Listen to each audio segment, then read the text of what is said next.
Well, hey guys, it's Dr. Drake 63 again here today. Welcome to my channel. Today, I want to do as honest of a shoot-off comparison as I possibly can between two rifles, which were 2019 pickups for me. The first rifle I picked up this year was the Mini 14 out of these two. A very nice looking rifle. You see it's got the stainless barrel. Very nice looking with wood. This is chambered in 223 Remington and also handles the 5.56 cartridge just fine. This is a firearm that has an investment cast receiver.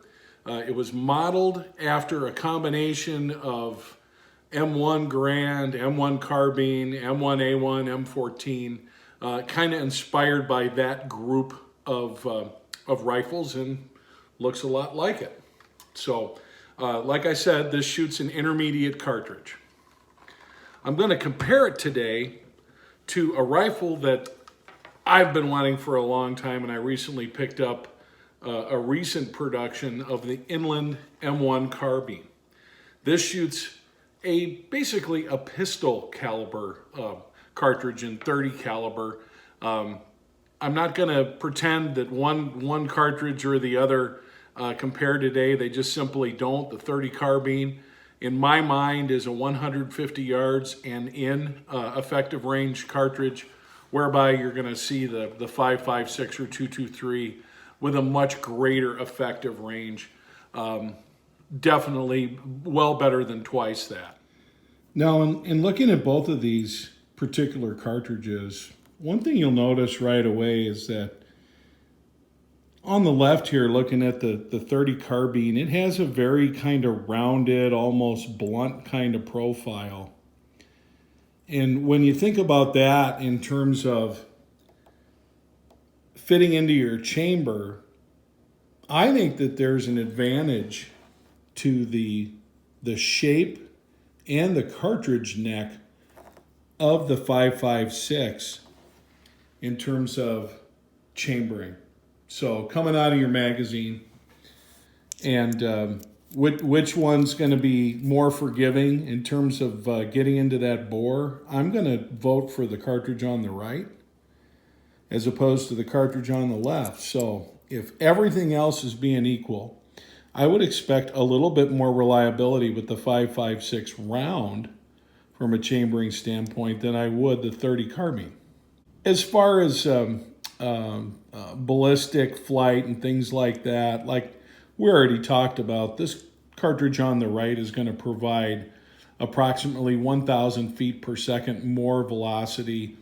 It has that kind of spike or missile shape to the round, which I think is also going to lend itself to some accuracy, especially over distance. But in terms of just the feeding, you know, if you think about back when they came out with the .30 carbine, there really weren't a lot of double stack magazines out at that time. It was kind of a newer thing, and certainly from a feeding into a semi-auto type of environment, it was all kind of new stuff. You look at your M4 feed ramp and stuff right now today, and it's a lot different story. Now coming over and looking, same scenario, looking into the chamber here of the Mini 14, you don't really have a double feed ramp kind of scenario. So, which is kind of surprising, but apparently it doesn't need it as much. So you have a couple different approaches. All of them are very magazine dependent, and the one thing you'll hear about both of these firearms is that they are magazine finicky. I know a lot of folks who say you either use a Ruger magazine or don't bother if it's not a factory magazine. I've heard others refute that, but I found that the Ruger factory magazines, although expensive, work best. Also, if you happen to have a USGI made magazine, and I've also heard Korean-made M1 carbine magazines tend to be problem-free. Some of the newer stuff like the Pro Mag, stuff like that, I've heard mixed reviews on. We're going to see today that these 15 rounders work just fine. And we're also going to see today that I've got an old 30 rounder, not so much. Just looking down on the top of both of these receivers, they're both made with an investment cast process. The Springfield M1A1s that you get today, those are made investment cast as well. If you were to pick up a USGI M1Carbine, one made during the war, things of that nature, it will be a forged receiver. I'm going to just go out and say this right now. If in 1940 investment casting technology was what it was today, you would not see any forged M1 receivers. Back then, they had issues with air pockets and things where it just wasn't reliable. That's no longer been the case. You don't hear about problems with these receivers. You just don't. But if you look at the overall design, you know, I mentioned they both have a similar sighting system. You're looking through a ring in the back. They adjust a little bit differently. They both have that what we'd call charging handle, operating rod handle, because that's part of a rod that goes all the way up into the front area where your gas block is. You can see that there with the Mini 14. A lot of similarities here. A lot of similarities here looking at both of these firearms. The particular ammo I'm going to shoot today in our shoot-off on the 5.56 side is a 62 grain projectile that's traveling at about 2,900 feet per second, okay? Whereas with the M1Carbine, we're shooting a 110 caliber projectile that's going somewhere in the neighborhood of 1,900 or so feet per second. So 1,000 feet per second less velocity. It is a heavier cartridge. So you have kind of these different things going on, but what I really want to compare today is accuracy, and I want to compare reliability. So we got a little bit of wind today. It's right about 35 degrees right now. Probably hover between there and about 40 while I'm shooting, and you can see right back it means the 50-yard range. That's where we're going to do this exercise today, or most of it anyway.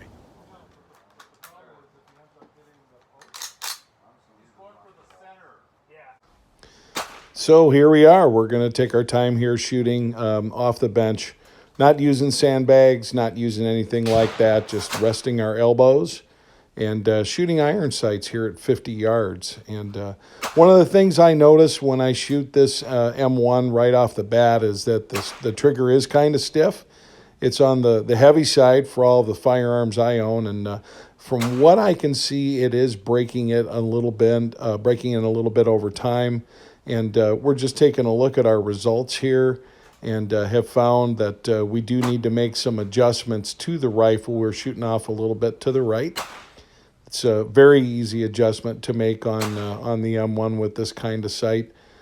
Just a matter of clicking it to the left once or twice. Also noticed upon receiving this rifle, it had a little bit of a left cant, which apparently is true to the original form. You also get kind of a weird sight picture with the way it lines up with the groove on the front handguard. That also seems to be true to form with the original M1s. But here you're seeing my results grouping nicely, but like I mentioned, to the right, and after some adjustments, you can see we've got a flock of bullets going to the left, and we're finishing up with a nice centered type pattern as we go. So now we're going to try this 30 rounder. I've had to take this apart and clean it extensively. It was a rust bucket. It only takes 29 rounds, so we're going to see how this cycles.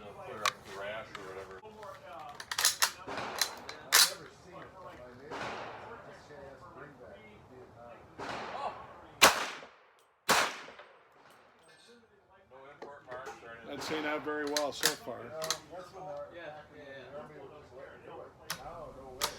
This magazine was a problem from the get-go, as you can see. It really caused feeding issues, and I had to pretty much fool around with it every other round for the first 10, 12 rounds in this magazine. Yeah, it doesn't like this magazine at all.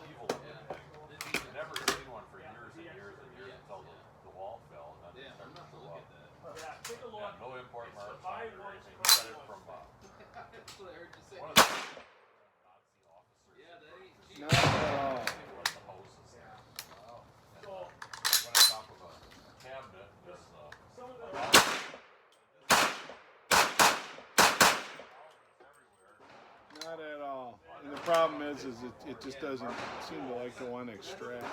Disassembled it, shipped it back.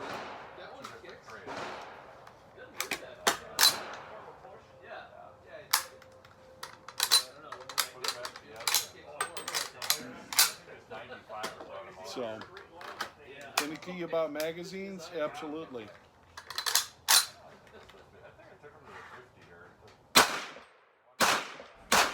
Once we got to that halfway point, went through those bullets like nobody's business. And I doubt if I'll be trusting my life to this thing, that's for sure. This one is not very reliable. I'll take my any day. But I love doing those mag dumps, and here you can see with one of those trusty 15 rounders, absolutely no problem. So function fine as far as this particular firearm goes. One thing I kind of want to point out, and this is an editorial pointed at the big audience YouTube gun guys that have negatively reviewed the new M1 by Inland and some of the others, and I can only speak about the Inland. These guys apparently have taken this rifle right out of the box. They have not properly lubed it. Properly lubed very much means in this channel right here where your operating handle and so forth goes, that you need to have a light coat of grease. Shooting a drop of CLP in there is not going to have the same effect. And the other thing that these guys haven't done is properly worked that action in, which is something that back in the days of World War II and so forth, they'd actually hook these things up to machines and cycle them 400 or 500 times because they knew that that would break in the parts and lead to better cycling. So this particular firearm, the new reproductions tend to get a bad rap, and there's a lot of misinformation out there about them. I'm going to just suggest to you, if you get this firearm, don't just pop it out of the box and expect it to shoot like, you know, your M4, your AR-15 type of scenario. What you should do is work to break it in while you're watching TV or whatever. I mean, how long does it really take to cycle something 400 or 500 times? I've noticed that makes a world of difference. I picked this one up almost brand new, less than 50 rounds through it from the guy that I purchased it from, and it did need a little bit of work. But as we're going to see today in the testing against the Mini 14, it does just fine. So here she is after 100 rounds on the nose. We're going to check that target in a minute. See a little bit of smoke coming off of there, but you don't feel anything at all in terms of heat in the handguard or anything like that. I did have one failure to extract. Don't know 100% what the deal was with that. It was just one. So out of 100 rounds, we were 99 out of 100 for cycling, which for a newish rifle such as this, I won't complain. All using so far this ammo right here, 110 grams. Now we're going to see how this Mini does. You know, all the same thing. We're shooting open sights, 50 yards, no rest, just elbows on the bench. So let's see how it does. We're shooting 62 grain bullets. Seems to be preferred from this Mini, by the way. 1 and 7 twist. Want to check on your bat or anything?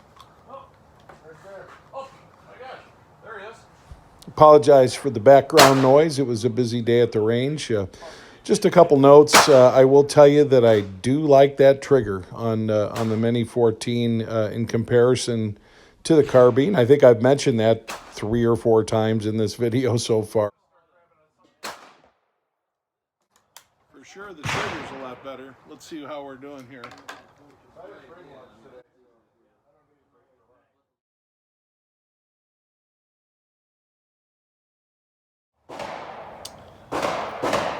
So we will go out with our targets.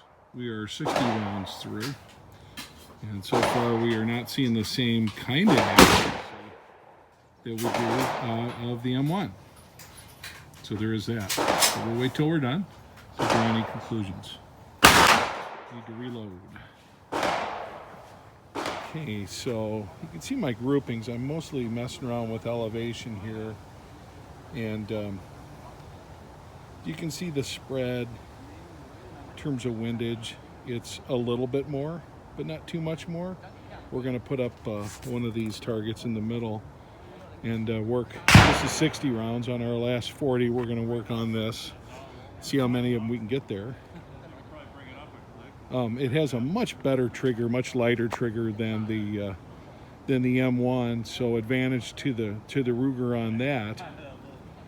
I will say though that I feel like I was a little bit more accurate with that M1, but let's shoot this next 40 rounds and draw our conclusions. We'll also do a mag dump at the end. But so far we had the one failure out of 100 with the 15 round mags with the M1.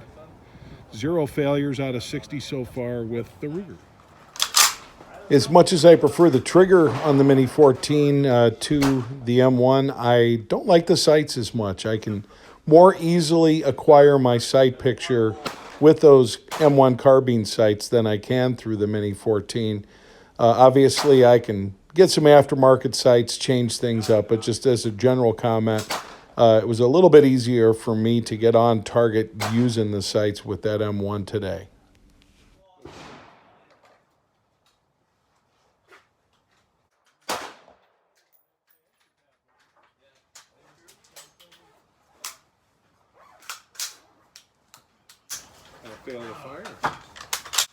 And just when I thought I was going to have a perfect feeding performance with the Mini 14, I did not. There was a failure to fire. I don't believe that the round chambered all the way into the bore and that the firing pin was able to come into contact. So we had to fool around with that and basically ended up with a tie at 1 failure per 100 for each rifle, which I can't say I would have guessed that. In the case of both rifles, after clearing the failure, I was able to continue on without any additional hiccups. And so I consider that to be a positive and to be a no problem in the case of both rifles.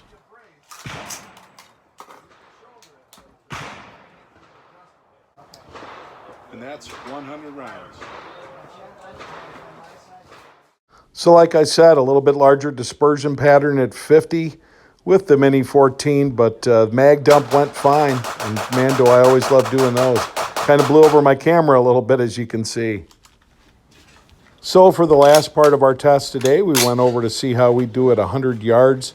I shot 2 magazines out of the M1 for a total of 30 rounds, and I shot 20 rounds, 1 magazine out of the Mini 14. So not quite a straight up test, but close enough, and we were certainly able to see which one was going to be more accurate at 100 yards. So no problem acquiring the sight picture, and again, shooting off a bench, unsupported, no rest, anything like that. Why would you want to do that with a carbine is my question. But anyway, enjoyed the fact that both of these rifles were a pleasure to shoot, and I will say that recoil, things like that, when you're out shooting 280 rounds or whatever I ended up with today, non-existent. It's not like I have a sore shoulder. I have to admit, when people talk about recoil out of any of these firearms, it kind of blows my mind. There you can see what we're doing at 100. That's pretty good pattern there with the M1. Now we're going back to that Mini 14, and same thing, taking our shots at 100. As I mentioned earlier, sight picture not as easy to acquire with the Mini as with the M1. Maybe that's something we're going to rectify, but it just has to do with the size. More than anything else, the size of that rear peep sight. And I know there are aftermarket alternatives, so I can change it if I don't like it.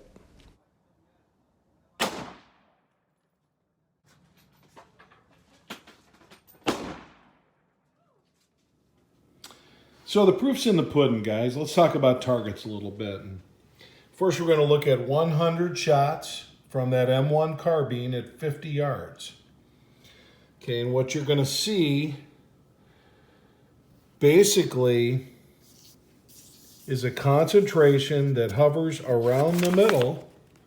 So you can see we've shot out that middle pretty good. and didn't have a lot of dispersion due to anything other than just firing quicker. And if we turn this over, you'll see all 100 shots. Because it got to a point where I put that fluorescent marker on the middle to see it better. But you just see such a concentration at 50 yards on that center ring. And it opens up a little bit, but I don't believe that's because of heat. I just believe that's the shooter. And keeping in mind, this trigger, it just isn't anywhere close to being as good a trigger as what you have on the Mini 14. That's why some of these results are surprising. Looking at the Mini 14 at 50 yards with 100 shots, you see more than anything else is deviations from an elevation standpoint.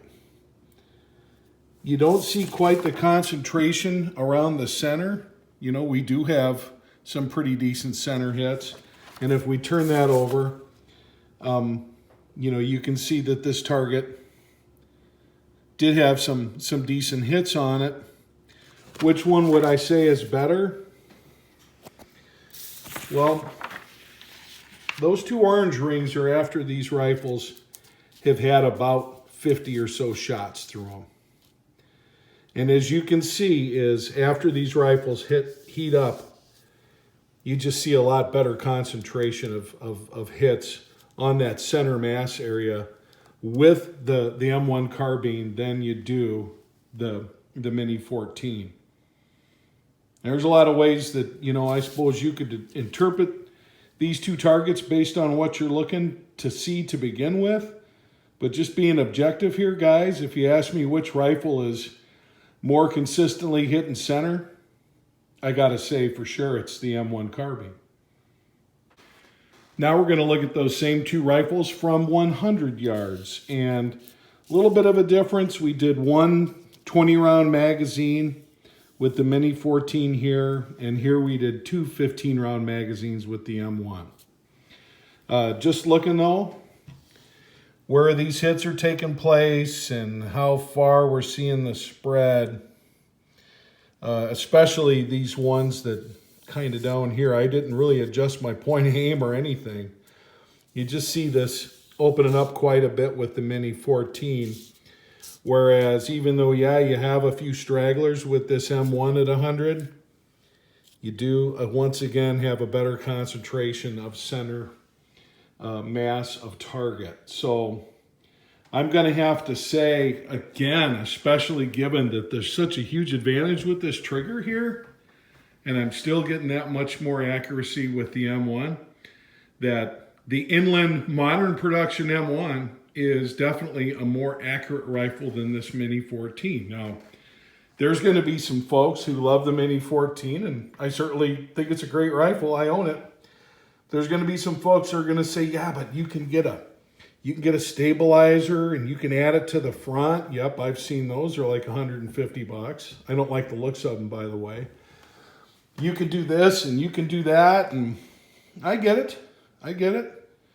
You can probably do some things to accurize this rifle, namely just have a trigger that's as light as the Mini 14, and I guarantee you're going to see even better groups. But the barrel itself, the design, the heat, and everything just seems to affect this Mini 14 more. But let's just be realistic for a second. Neither of these guns was designed to be a tack driver. They were designed to consistently put a large volume of fire on a man-sized target from 100 yards or in. And to their credit, they both do that. So I'm not going to come out and say one's better than the other. As we talked about, we know that this is a round with a lot more of an effective range than the .30 carbine. Okay, we just know that. Just comes down to we hear some myths. We hear some people make some outrageous comments. And my favorite is when somebody says, well, this Mini 14 is so much more reliable than the M1. Well, in today's test anyway, It was exactly as reliable as the M1. They both had one failure using proven magazines, okay? In terms of accuracy, I've heard all sorts of claims about the Mini. Bottom line is, this M1 Carbine is a more accurate rifle than this Mini 14. Your Mini 14 might be more accurate, okay? But just in terms of especially the notoriety of the M1 design with the older manufacturing, which, you know, truth of the matter is they were quickly and cheaply made back in the 40s to be made for under $40 a copy. This particular modern version is not made that cheaply. But just looking at the overall between these two, same exact statistics on 100 rounds. Shot well over 100 out of both of them today. I shot 140 rounds out of the Mini 14 and about 180 with that fiasco with the crappy 30-round magazine out of this M1 Carbine. So that's what you have. Well, I hope you enjoyed my presentation today. Tried to be as objective as possible. You got to see which one of these two rifles I could shoot better than the other. I think they're both great firearms. I think there's a lot of rumors, untrue things, claims that are not necessarily based on fact and exaggerations about both of these firearms. We live in a world today that is an AR world, an AK world, and you know, whatever the new stuff is, and these are based on a couple old school designs, that's for sure. But I enjoy both of these rifles, and I hope you enjoyed coming along for the ride with me today. This is Dr. Drake 63 saying thanks for watching. We'll see you on down the road, guys.